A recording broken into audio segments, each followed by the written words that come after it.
No, we missed we it. did not. Oh, we did. We did not. We did. I will tell you, there's nothing more panic ridden than waking up at like 2 o'clock and think, oh shit, and he's still in the refrigerator.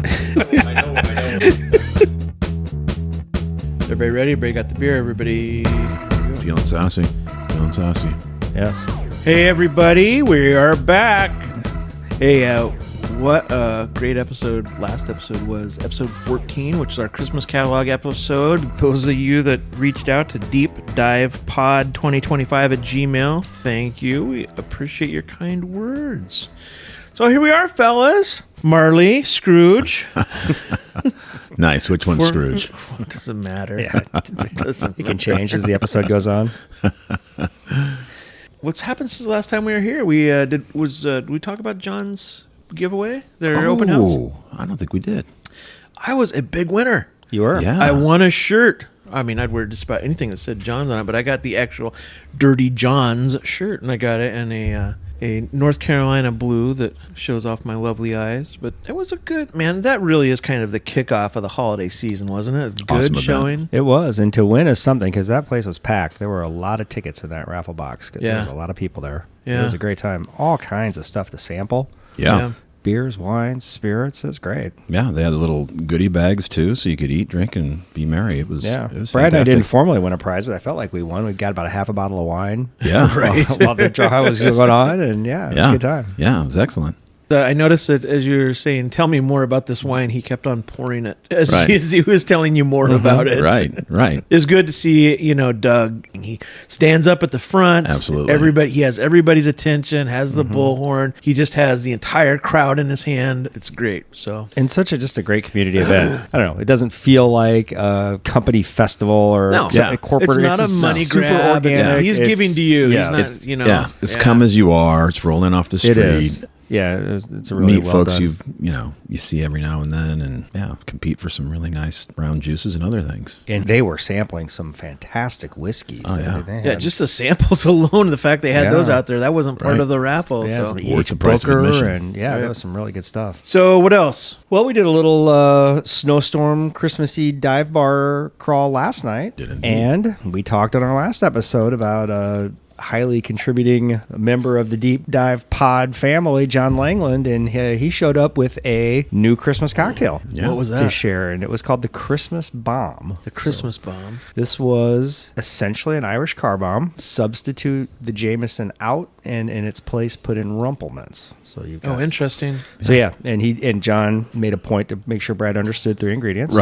Right. Yeah, I'm glad that he made it specific that it was the Jameson component that I sometimes have forgotten about that you were substituting. But yeah, So it was good. It was good. Really good. It was good. I would say we've talked about some of these shots, the flavors melding, not melding. Mm-hmm. And I don't know. I felt like I was drinking an Irish car bomb, and then all of a sudden the last gulp was straight Rumple Mints. It did not integrate with the rest of it. That's the actual bomb. Yeah.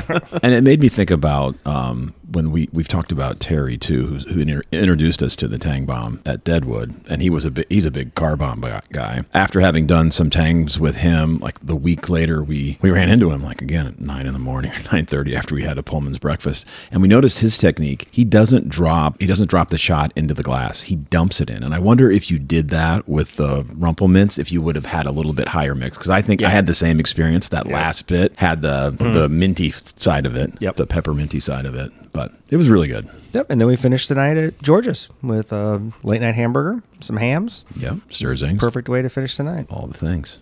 No. Well, I have something to check in on. My son, my oldest, played his last football game. Oh, wow. Right. Yeah. He did. Yeah. A bowl That's game. Probably bittersweet stuff. It was. He played in the Albanese Candy Bowl, which is in Hobart, Indiana. Hobart is the fictional / kind of real home that was the author of The Christmas Story. Yes. Was supposed to take place in. And So did you get a chance to hit Higbee's while you were there? I did not. Oh, okay. One of the awards, one of the trophies that you get for winning the bowl, which they did, is a leg lamp. Which is, Oh, wow. Really? Yeah. Okay. So and I thought you were going to say carton of Lucky Strikes. each That was in the gift bag for the lighter. players. Get some Zippo lighter. It's funny because they Champs. still do all the bowl stuff. Both teams went to like an elementary school. The other team was from Michigan, so they go to elementary school. They kind of do like the night before they have a banquet where they recognize both teams if the players were on all conference and stuff, and sort of their version of the Lowry's Beef Bowl. Right, exactly. Cool. Hobart style. With Hobart style, right? Yeah. No, I was good, and you're right. It was a little bit bittersweet. My son's a place kicker, and he, all of this started when he was 5, 6, 7 years old, and us running out of the shed in our backyard like the Iowa Hawkeyes, all dressed up and throwing passes. And he, he was a kicker, and so there's not a whole lot of kicking coaches out there, and what kicking coaches are out there are $100 an hour. So I was kind of his kicking coach for a pretty good chunk of it. So there was a little bit of me that was done too. With the other day, but. Where is the Candy Bowl played in a dome, an indoor stadium in Indiana this time of year, or are we outdoors in the elements? Yeah, you're outdoors. And it's like, I think you're 30 miles off of Lake Michigan. And there was nothing forgiving. They did have the field cleared off, and they had where the players had the stand cleared off, but the rest of it, like the stands, were all snowy. If you weren't on the sidelines, because I take photos for the team, everything at the track that kind of surrounded it is a high school field. I think Valparaiso. But anyway, it was nice. It was fine, and it was great. It was a competitive game, and it was fun to watch football in December. Now, I know how you roll, Ray, and you said you were his kicking coach. Is he a barefoot kicker then? And was he in the elements doing this? He's not a barefoot kicker. Yesterday, actually, during halftime, Jimmy John's had a kicking contest. Okay. And if you won, you got free Jimmy John's for a year. And there were 3 contestants, and 2 of the 3 contestants took their shoes off. And every time I see somebody take their shoes off, I go, what are you doing? Yeah. There was a lot. It seemed like there were quite a few kickers that used to do it that way in the NFL. I mean, I don't know. I know. I don't feel like I've seen it. For a long time. It's rarer than a goaltending call in a women's basketball game now. But back to your point in the day, 5 or 6 NFL kickers were barefoot. So anyway, but and the last part of this story is we drove home in that snowstorm. Yes, and it was beyond white knuckle. You're watching the news and you look at the state of Iowa, and there's like the pink roads and the blue roads and the purple roads. From Davenport to Iowa City, it was purple roads. Now I didn't know that but I didn't see a single line in the interstate the entire way. No dividing line, no you were cutting fog the trail. line. Yeah, I was just basically, and there was no tires to follow. You're just basically everybody's just kind of guessing. And of course, there were semis out there doing like 90 miles an hour. They didn't have any insight of where things were either, but 35, 40 miles an hour the entire time. But so anyway, anything else? No, I think we're ready to get into it. All right. So this week we're going to talk about traditions. Now, while the holidays are often defined by the gift that we wrap and exchange, it's the quieter traditions, our family recipes, the cherished ornaments, annual games, or the neighborhood light tours that really shape this season. Today's podcast, we're going to celebrate those rituals that linger in our memories long after the presents have been opened.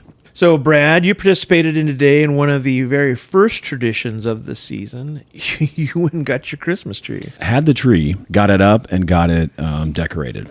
Where'd you get it? We buy from a number of places, but for the past few years, it's been the Optimist right there on Riverside Drive, the old Iowa City Dairy Optimist Queen. Club. Yeah. So we actually picked it up last weekend, and we were a little bit crunched for time, and the girls like to get involved in the actual decorating process. So we kept it in the garage for a week, and then we got it up this weekend. So, yeah. What constitutes a good tree for you? I haven't bought a real tree in forever. Well, over the years, we've become, in the Dunlap family, so we've always had a natural tree, growing up. My parents always got one, and so all the brothers, we get it. And we've kind of picked the lane of the Fraser fir.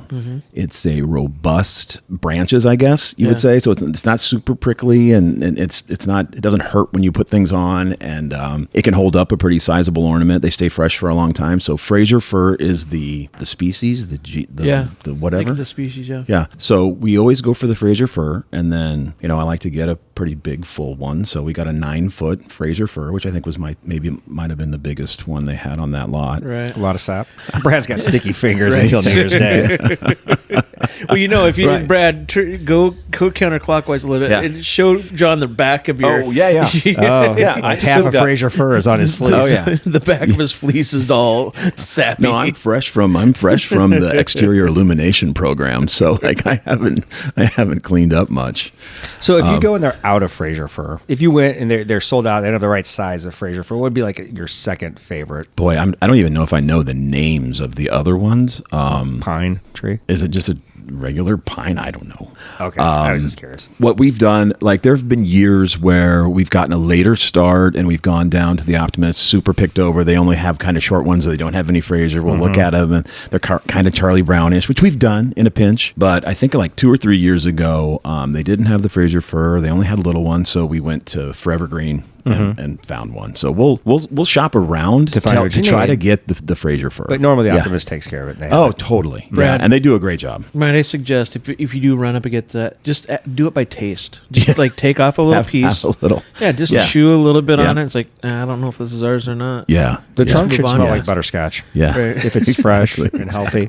So every Exactly. day from here on and from past Christmas, your I day love it. starts off with you putting water in I love it. a Yeah, vessel. it does. Yeah, getting down on hands and knees. Right. A big move for me in the last, I think it was 2 years ago. I bought a new tree stand. You know, if you guys have put up natural trees and had the various, we had the plastic Target, $14.95 or $22, just the real basic cone shaped base, and then Yeah. you have these really hard to turn Yes, screw thumbs things trying that to go get it in, straight. and it's a nightmare. And you're trying to get it to, someone's holding it, someone's Right. laying down there, you're getting sap, you're getting all Right. the stuff on you.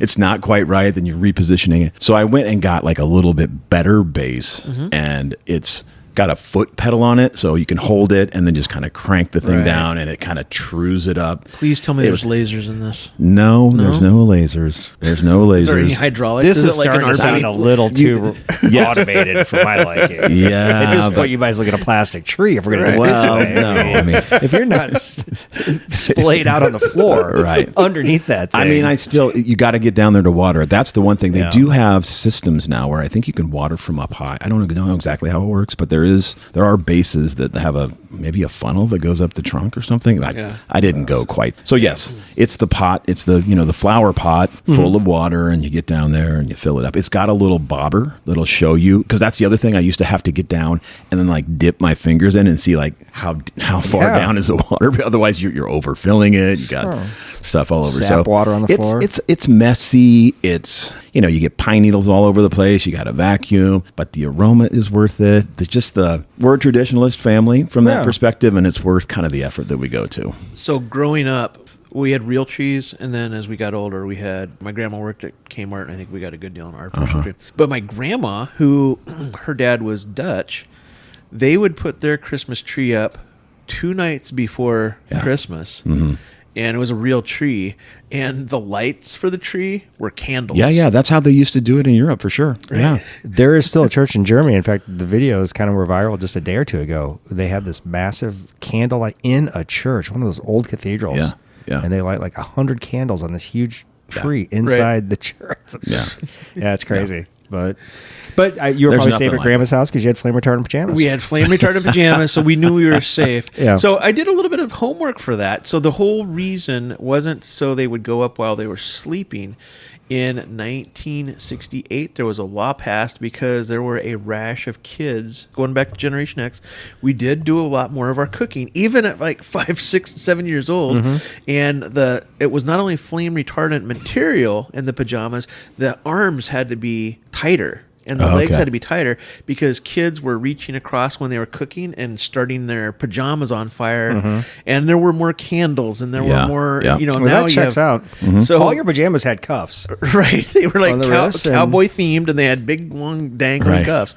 It was the open flames of the 60s and 70s. Yeah, because I remember being a kid, like on Saturday morning, running an omelet station. And now that makes sense. Yeah. That's why my sleeves it. making the creme brulee with the. I got a torch. John, what are you guys? Are you guys a real tree or? Growing up, we were a real tree family, and we almost every year, as I can recall, would buy our tree at the Dairy Queen, the Optimist Okay, group. yeah. We did once in a while, and I think my grandmother bought her tree at the Coral Fruit Market. We're gonna get Which into that. I know you teased that, so that's where my grandparents' tree came from. Yeah. Our family the station wagon would go down, and we'd buy the tree at Dairy Queen, tie it on the roof, the whole 9 yards. But now, as in our current state, we have evolved to a whole series of artificial trees that are all over the house. So we have, I think, 5 in this house right now, the various rooms. It's So- almost like you guys, those fundraisers that malls do and everybody, so that everybody builds a tree and then you pay money to come look at all these magnificent trees. Your trees in your front room are those magnificent trees. That's all Becky's doing. Yep, she likes them to look like a department store. So the tree downstairs where the studio is multicolor lights, which is what I grew up with. Yeah. With ornaments from places we've traveled and things we've done, and it's very much a family community tree. But that's not what gets displayed on the main level of the home. The Coralville Fruit Market, the Dunlaps had bought their tree there for, I don't know, a dozen years. And every year when you went in and you picked out your tree and you went to pay for it at Christmas time, they had this box sitting there and they opened it up and it had very similarly wax wrapped, maple filled chocolates and kind of fancy chocolates. And you could pick a chocolate out of the box. And my mom was like, that for her was the trigger that the holiday season had started. And like that box meant something, like being offered something from the box. So she asked the people, like, where did you get this box and what is it? And it was built by the owner, like the guy who ran the business, or maybe the founder of the business. I can't remember. And she's like, you're going out of business. I would love this box. Would you sell me this? And they're like, no, this is like a precious thing that this guy made. Right. So my mother had the dimensions taken of this thing. Yeah. And she asked a local handyman to make one for each of the Dunlap boys. So we all have this box. We got it for Christmas. That's cool. And she didn't have one made for her. So one year then, my youngest brother's wife's dad is a handy guy. He's a builder. And so because my parents didn't have their own box, so then Jill had her dad made. So now all the members of the Dunlap family have this box, and we load it up with candies like this as part of the And so when I sent this to my dad, so we do this, like we compare each other's trees. So today I was sending pictures of my tree, and then I sent a picture of the box, and I said, the box is out, but there's no candy in it. And my dad gave me the thumbs down. It's got to have candy in it from the mail. He's a big chocolate guy. So yeah. Tree up, and then did the exterior illumination program. So we kind of wrapped garland around our front post. Unlike the cozy feeling and the collegial environment of putting the, keepsake ornaments up on the tree, when you're doing the outdoor work, it's more about efficiency and let's get this right. And it's like Stephanie and I battling with this. Getting the garland up and breaking the bulbs and all that stuff. It's a little less fun, but it's nice when it's done. But we got that done, and that's why I'm all nicked up. My gear's a little messy because I had to climb up in the attic above our garage and spent some time on the ladder and one of our all that good traditions stuff. every year is we get the kids in the car, and when they were young, man, they absolutely hated it. We'd get the kids in the car, we'd throw on some Christmas music, get some hot cocoa, and some peppermint sticks, and we'd go and look at everybody's lights. So we're hyper aware. We're a corner lot too. We're hyper aware of what the outside of our house looks like. It's presentable because we know that people drive by our house and see everything. You don't want to be the family that's all dark and you just have a wimpy presentation. So you got to play. Which, man, the past couple years, we've had a couple weekends in November where it's been pretty nice out. So I've had no problem. That's us though.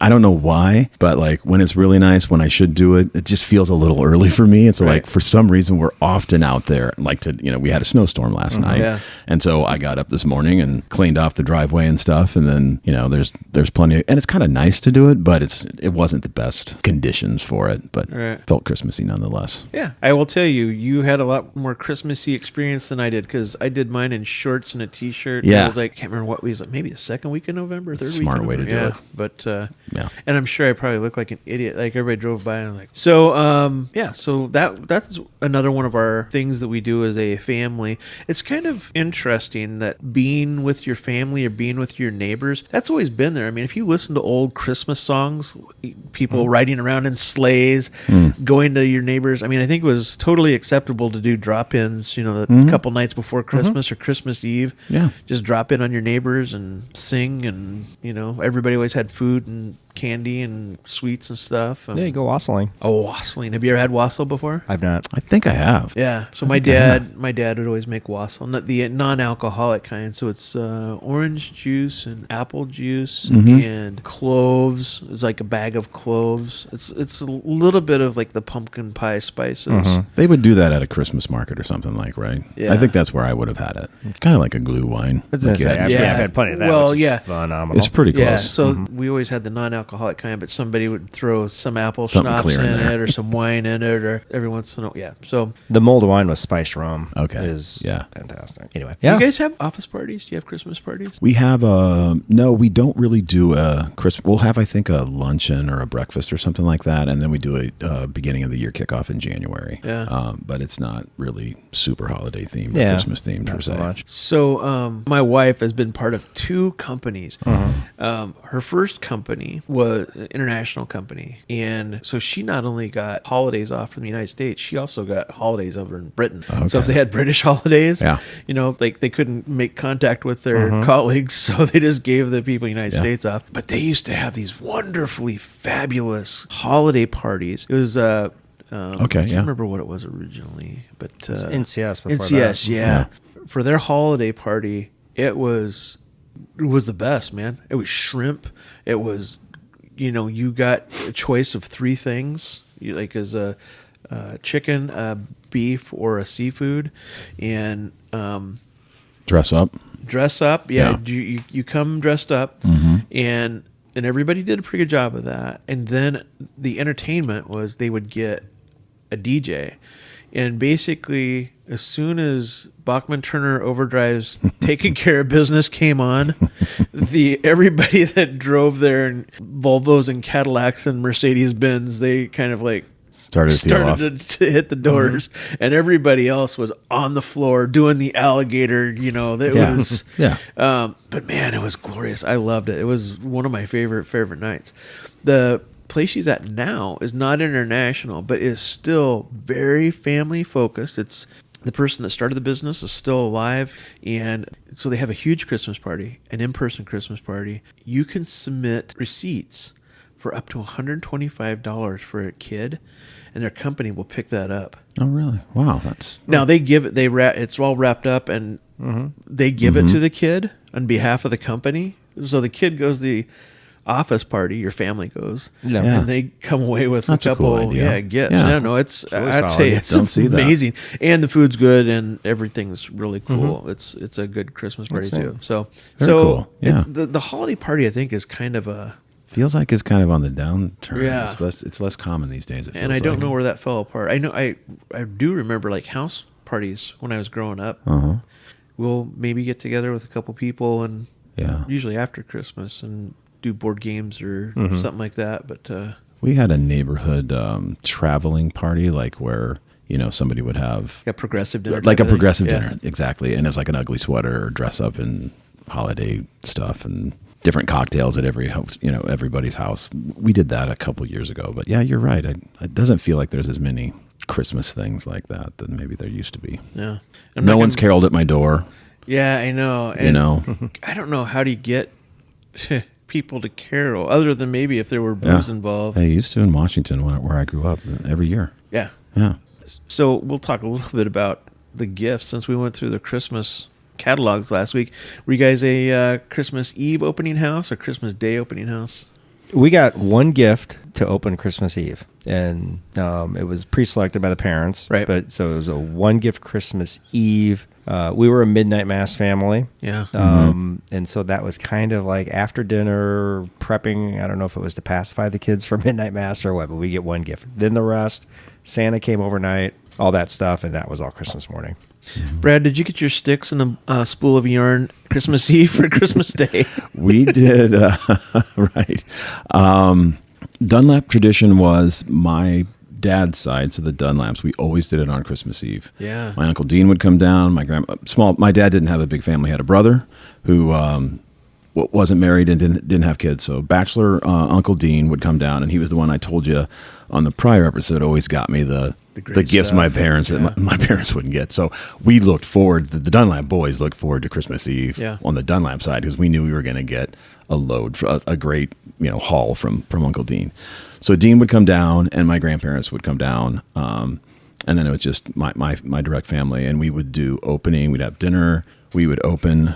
We'd have a gift exchange, and then we'd go to the midnight service. Yeah. On Christmas Eve. Then next day was the full just local family Christmas.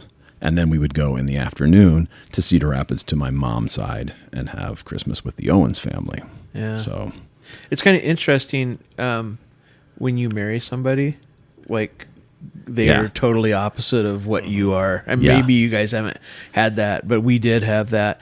I married a person that was a Christmas Eve person because Christmas Day they were on the go. They were at church. They were at this grandma's house and grandpa's house, and it was and so we were open on Christmas morning. So we had one gift too, which was always pajamas. Sometimes flame retardant, sometimes not. Oh, someone had to be ready to cook breakfast the next morning. Right. And every once in a while, there would be like a super simple gift that would be, a little bit fun, maybe a game or something that the whole entire family could play. But I will tell you, that caused that whole Christmas morning thing when you would go to sleep, the Santa Claus is coming thing. Because if you had everything on Christmas Eve, there was, you had nothing to worry about. The hanging of the stocking and all that stuff, When you're a Christmas Day person, you're sweating that 6 hours of sleep, until you went to bed. And you know that Santa didn't come until you went to bed to sleep. Right. So, and in our family, you couldn't come back down. Once you were in your bed, there was no coming down to get water. Right. There was no asking questions. There was, so how were you summoned down in the morning? Did you have any tradition around that? So we kind of determined that. We had to go get our parents. We have a really super funny story that my brother set the alarm on my parents' alarm clock beside my dad's side of the bed because it was he that controlled the timekeeper. Yeah. And instead of adjusting the time, my brother just turned the radio on. Right, just the radio goes on, and so he comes running back into the bedroom, and we shared a room, and he gets underneath the covers, and so you can hear footsteps in my parents. The radio goes off. What in the world? Yeah. You can hear the footsteps in my parents' room, and then you heard somebody go downstairs, and you heard we only had one bathroom, and somebody went in the bathroom, and then you heard the water downstairs, the kitchen. And you heard the furnace kick on. Yeah. And then the bathroom door opens up, and my mom goes, "Boys, Santa's here. Santa's been here." And so, we put, what? And act like we've been. Right. You haven't been up for 4 hours. Right. And then we get our shoes on and our robe on, and we go downstairs, and Christmas morning starts, right? And then we go all the way through Christmas. There's rolls baking in the oven, or there's cinnamon rolls baking in the oven, and it smells like coffee, and there's Christmas music playing on the hi-fi, and we're all the way, and there's wrappers everywhere, and we're all the way through our gifts, and we've started playing with our gifts and everything, and then all of a sudden upstairs you can hear the alarm go off, and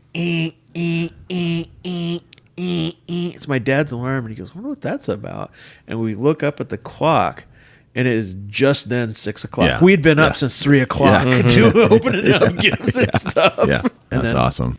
My dad worked at a factory, and he only got so many days off for vacation. Didn't have many days at all. So Christmas was a gimme day. So he would set aside any work that he had to do on the house or the car. To try and squeeze that in, too. Yeah. And we didn't have a garage. So, if we needed brakes or we needed an exhaust on the car, that'd just be part of the Christmas, spending spree. Was I'm going to buy brake pads or whatever. And then after we had lunch, my dad put on his one piece and got a piece of cardboard and crawled underneath the car out in the driveway and worked on the car. That was Christmas afternoon. So we were open Christmas Day family. Yeah. So. Yeah. Same. What was in your stocking? Did you guys have stockings? We did. Oh yeah. Yeah. Our stockings, I would say, were probably really old school tradition. So it was a mix of small toys, candy. Yep. There would be like an orange or something. Yeah. Yeah. But it was all the kind Yep. of the things that I don't know. I guess I remember from stories and children's books when I was a kid, right? The stockings are full of all kinds of knickknacks like that. Yeah. So that was our family too, and it was traditional. And the reason for that was, so my grandma was Dutch, and fruit was a big part of her Christmas because there wasn't refrigeration, and so oranges Yeah, and we had things like oranges in our that stock. you wouldn't Yep. get during the season, that wouldn't last very long. That was a big deal. Like, and stores would get oranges in, like the big oranges, like the big. Yeah. But yeah, my grandma had nuts and fruits in her wooden shoes when she grew up. That was part of her. Yeah. Yep. But- Yep. And my grandmother made all of our stockings too, which was Same. kind of a cool. Same. About every 2 or 3 years, there'd be a whole new batch of custom made stockings for all the grandkids. Yeah. Yeah, no, we were just talking about this, going back to John, what you said about your like my grandmother made them for all the grandkids, and we still have. They were wool, and they were pretty. They were sizable Exactly what socks. ours were. And we've still got them. My mom still hangs them. When we go on Christmas Eve, I still use that thing that was Right. that was made in 1970. That's great. But we would get socks in the stocking. So it's always kind of interesting when it comes to food, how you mingle what your family's traditional foods were and how you handle it, your spouse's traditional foods and families, and what you do as your little core family. At my house, over time, it got to be we had a soup supper on we don't do some ham sandwiches, potato soup, chicken noodle soup. Like we do like kind of a simple down home meal most years. Maybe ham sandwiches or something like that. But my mom was never like, food at the Dunlap house was sort of like Just to keep you alive? just to keep going. We didn't ooh and ah about it. Store bought things were absolutely fair play and all that stuff. And so we don't make a big deal. It's like fairly simple. At Steph's parents' place, all the holidays, and even just like Sunday dinner is a big thing. Grandma makes the bread. She makes the jam. The beef is from the family cattle. The hogs are, it's like everything is from the earth. And we were like, my brother's drinking Diet Mountain Dew, and I'm bringing the Belgian, and we have a store-bought egg. We never made our own nog. We get the A&E nog. We throw some bourbon in it, and it's like being together is the thing. The meal itself is kind of My mom makes a beautiful table. Like she likes the decoration aspect of it, and it's a beautiful environment. But like the food is sort of corn casserole and just like. So John, how important was food to you guys? Yeah, I would say it was more formal for Christmas. It was so Christmas Eve was more simple. It was oyster stew. That was one very common thing that I know is the grandkids didn't really participate in it, but it was made, and the adults would have oyster stew. Pretty simple Christmas Eve. But Christmas Day was like a Thanksgiving type day, and my grandma did turkey on Christmas Day. And then as we kind of evolved through the years, just our individual family unit, my dad always did prime rib on Christmas Eve. We kind of evolved to that when we stopped, like, we all got old enough where we weren't going to the grandparents every Christmas Eve for the night. So we would do prime rib. And that's a tradition that we kind of had carried forward. And then through the years with our family unit, we've kind of gone back and forth with my sister's family. Some years we do poly-ice pizza, which I think if you ask our kids, they would say one of their traditional memories is Christmas Eve poly-ice pizza. Right. We go about every other or every third year we'll do prime rib. Just as a throwback to the old days. But so we kind of intermingle the two. This year, the family consensus is prime rib, so we're up for that this year. So it's going to be a little more work than it is other years. But so we go back and forth. But Christmas Day was always a big meal day. And then now with our family, we tend to travel at the holidays. And a lot of times we travel Christmas Day, so that we don't do a big Christmas meal. It's Christmas Eve is what we do.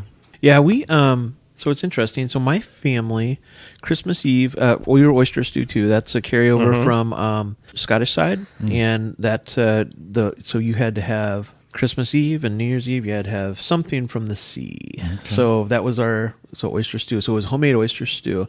I had a friend that always came over Christmas Eve and played games with us, and my mom always made him chili. Matt Bryant, shout out. And it was just a lot of charcuterie, I guess was what you yeah. would call it now. We didn't call it charcuterie, Right. but it was a lot of like Meats and cheeses. Yeah, meats and cheeses. Now, the one thing that carried over from my Dutch side of the family was we had something called zagazoop, which I think loosely translates to fruit soup. And it's just basically like apricots and plums and a lot of dried fruits. And then it's kind of like in this syrupy jelly type of thing, and it's served hot. And so that's served in, yeah. So you mentioned charcuterie, which we didn't call charcuterie back then. Right. Did your mall in your town or the mall you went to have the pop-up Hillshire Farms? Hillshire Farms, Oh, yeah. yeah, the cheese. And that was like the staple go-to present from the grandkids to grandpa. Yeah. Or, right? And that served as part of the meal. Little summer You sausage. give- yes, the little box with, smoked cheese and summer sausage. Right. And, Yeah. That was Yeah. an easy play. My wife's side of the family, they were on the go Christmas Day, but Christmas Eve they would do chili and stuff. So we have like 3 or 4 soups for the kids. Yeah. We get Similar. those wings from Hy-Vee, that Chef Bobby's wings. Yep. And do a lot of charcuterie. And then the boys get to choose like 2 or 3 things they like to drink as we're getting older, like beers gotten into it. So, Yep. and then we play games and stuff on Christmas Eve. So that's kind of what we do. And then Christmas Day, we do like an egg bake or something. Yeah, Right? It's yeah. right around lunch. And that kind of takes you over. And then for dinner, it's leftover wings, leftover chili, leftover Yeah. crabs and stuff like that. So Yep. Yeah, Steph does the same thing for Christmas morning. She often prepares like a egg casserole kind of thing overnight, so it's just easy to pop in and heat up the next day. And then I don't know where this came from necessarily, but on her side, one of the traditions that she's upheld is they would do like their own homemade version of Orange Julius. So like a blended up kind of sweet, cold orange juice slush. With Jägermeister? Well, yeah, we have now taken, when the girls were little, obviously we would have it right, peach in schnapps, virgin. But now we might spice it up with a little Tito's or something like that. Yeah. Did you put stuff out for Santa? Growing up? Oh, was that- definitely. Okay, and Yeah. what was it the standard milk cookies? Yeah, usually. Yeah, milk and cookies. And we had a like a older home with a big fireplace, and that we would always get that going. My grandfather, when Grandpa Dunlap was alive, he had grown up with real fires, and they didn't have that at their home in Cedar Rapids, so we always had a really strong blaze going. And then the next day, my parents made a big to-do of this, and there would be, the screen in front would be on the floor, Disheveled, right. and they would put a boot print kind of in the carpet, somewhere that it looked like Santa had come down, ash would be everywhere. That was a whole part of the shtick. Yeah. And then the cookie'd be eaten, and God bless our parents. Yeah. I mean, well, God bless us. Did you guys ever do that silly elf on the shelf thing? No, we missed we it. did not. Oh, we did. We did not. We did. I will tell you, there's nothing more panic ridden than waking up at like 2:00 and think, oh shit, Eddie's still in the refrigerator. I've got to put Eddie somewhere before. Yeah, I don't know how we missed that, but yeah, Oh, you're lucky, dude. And the other thing too is we had somehow our original elf got lost, and God, he had something unique about him. I can't remember what the deal was, but he got put in a bin, and we never found him. And like the kids were like, "Hey, it's December 1. What's the deal with Eddie?" And all of a sudden, we're like, "Oh crap, yeah, Eddie." So we got Eddie too. We got Eddie too, but it's kind of like a goldfish, like and then like, oh, this isn't Eddie. Like, how do you know it's not Eddie? Well, it's not Eddie's hat. Like, well, what's Eddie's hat? Well, Eddie's hat had a green hat with a red ball at the end of it. And you're like, okay. So then you like go to Google, and that was the 1 year Eddie. Yeah. So now you're having to like, Yeah. just get people that can sew involved, and it's a deal. Yeah.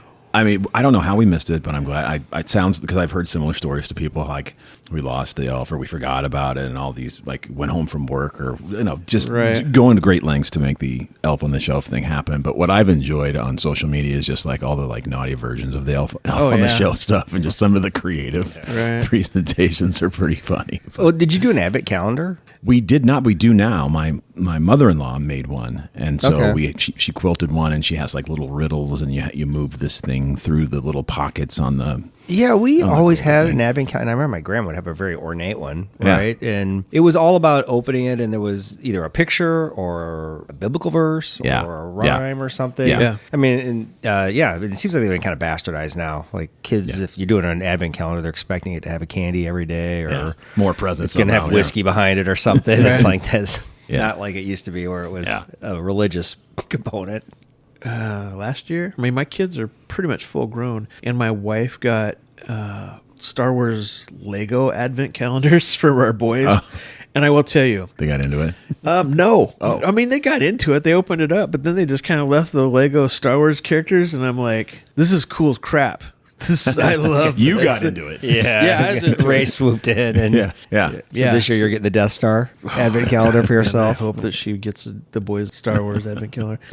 One cool thing, I just thinking about Santa and all that routine and the tradition the night before. One thing my dad started to do, legendary teacher, track coach down in Washington, Iowa, his name's Steve Roth. And Steve Roth would dress up in Santa and go house to house to some of his close friends that he knew had a celebration. And he would come in a suit, and he would bring, and my dad would pre-buy some gifts for each of the kids, right? And so ho, ho, ho, the doorbell rings. What's that? My dad would make a big scene of, well, who in the world could that be? And then Santa comes in, and the sleigh bells are, jangling and stuff, and they would sit on this lap, and he would know all their names. And sometimes, like we know, the brothers know it's Coach Roth, right? Right. We're giving him beers and stuff, and he's like bringing, but the kids totally when they were really little, hook, line, and sinker got Yes. it.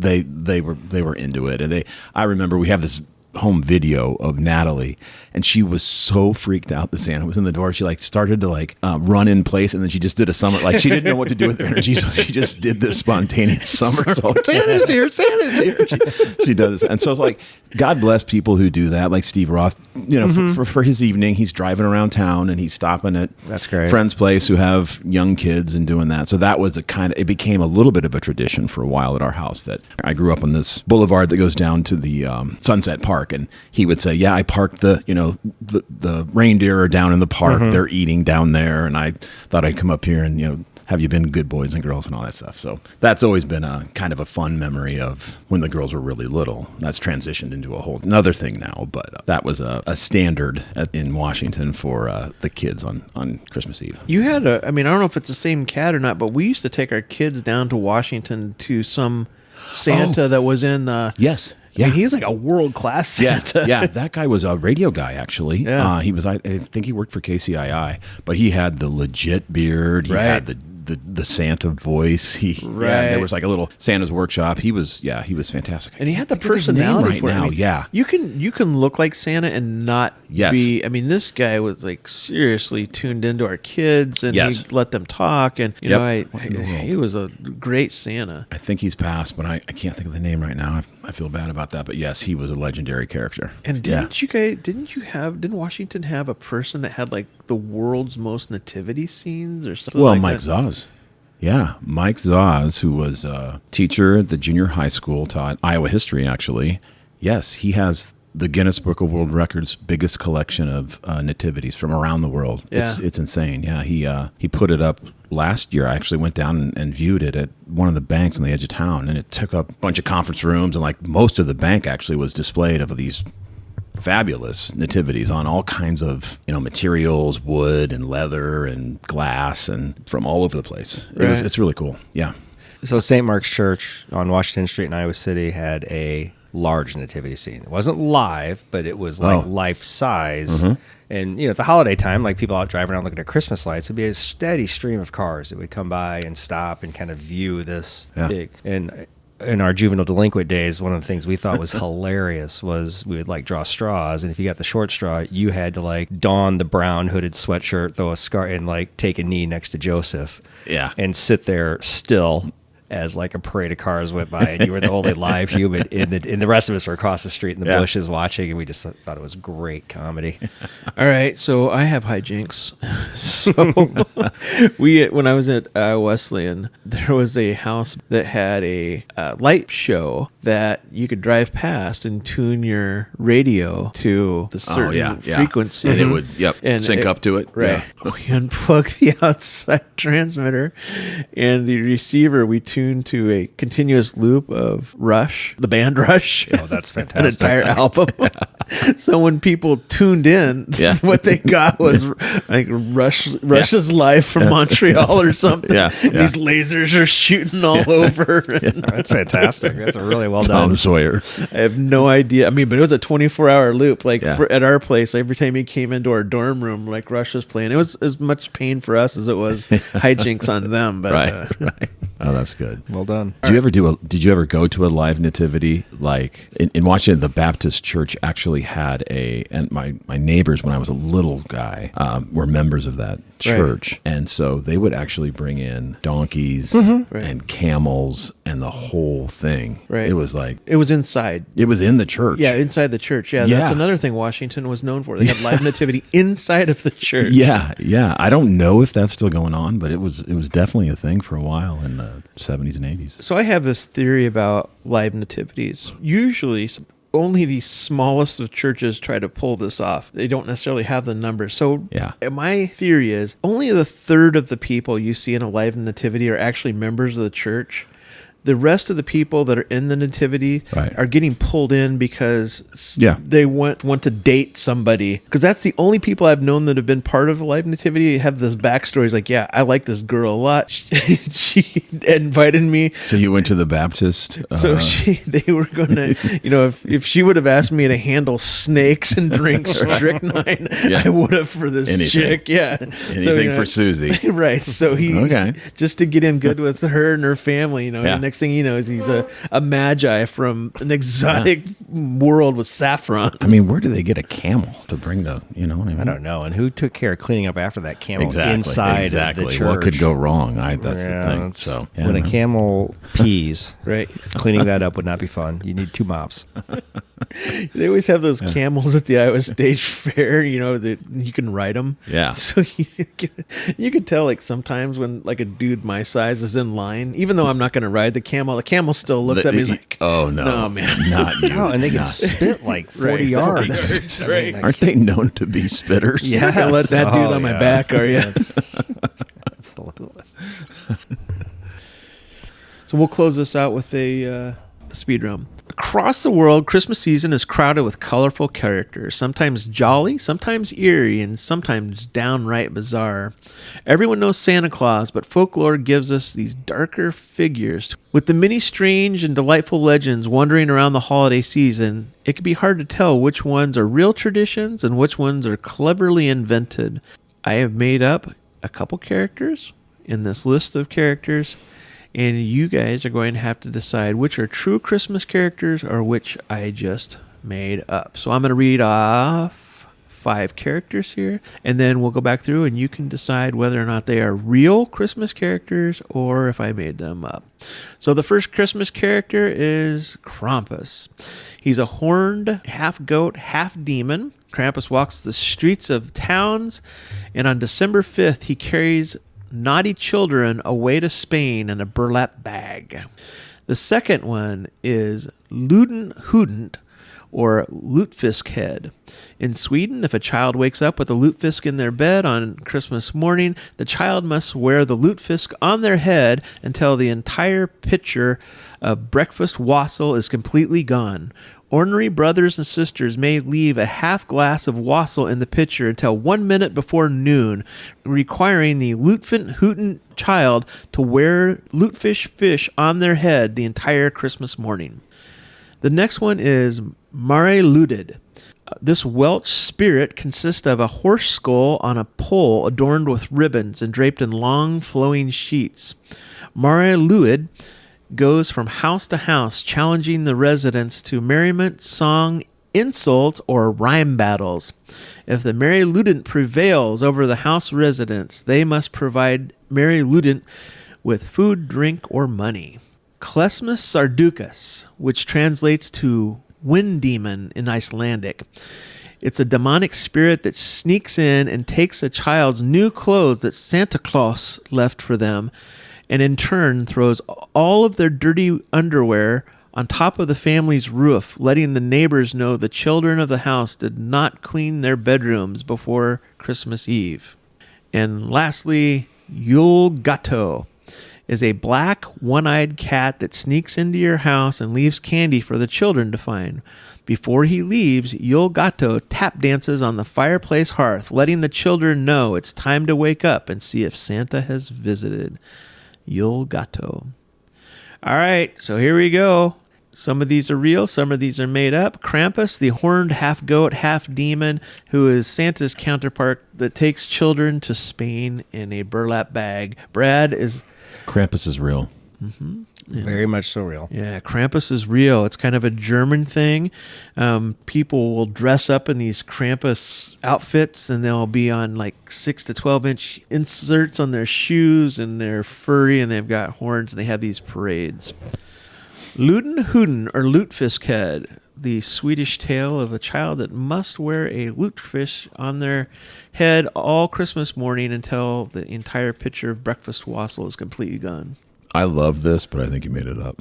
Yeah, I'm going to say you made it up because the story doesn't check out, but I do believe there is some Swedish or Norwegian fish lore for children, but I'm going to go false just because the story seemed too much. Yeah, I made it up. Okay. Good job. Fish heads, fish heads. Eat them up. Roly-poly, Yum. fish heads. Mariluted is a spirit that consists of a horse skull on a pole adorned with ribbons and long flowing sheets. Goes around from house to house challenging the residents of the house in song, insults, or rhyme battles. I like this one too, and I kind of went back and forth on whether it was made up, but I'm going to go with real. John? I'm going to go with made up. This one is real. It's Okay. a Welsh tradition. Okay. I like the insults part. That's Yeah. fun. I like the rhyme battles. Like we're having a rap off. Like We're we're an 8 block with Eminem here. You can rap an insult at the same time, right? Just Right. yeah, perfect. Kalimus Skaduus, which is the demon wind in Icelandic. This is the demon spirit that goes in and takes a child's clothes that Santa Claus left it and throws all of their dirty underwear on the family's roof. The way you say Santa Claus makes it sound legit, but you made that one up. John? I'm going to say it's real. I made it up. Okay. I put all my eggs in the wrong basket. Yule Gato, the black one-eyed cat that sneaks into your house and leaves candy for children. And before it leaves the house, Yule Gato tap dances on the fireplace, letting the children know it's time to wake up to see if Santa has visited. Yule Gato. It seems legit.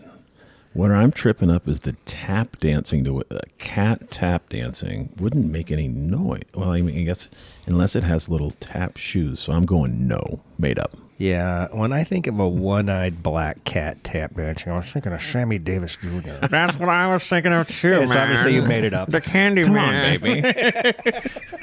A little cat, a little tap dance. All right, boys, you got it all out of your systems? I think so. All right, good show. Hey, thanks everybody. Make sure to visit our Deep Dive Facebook group, or you can email us at deepdivepod2025@gmail.com, and we'd be happy to hear from you. All right, we'll talk to you guys later.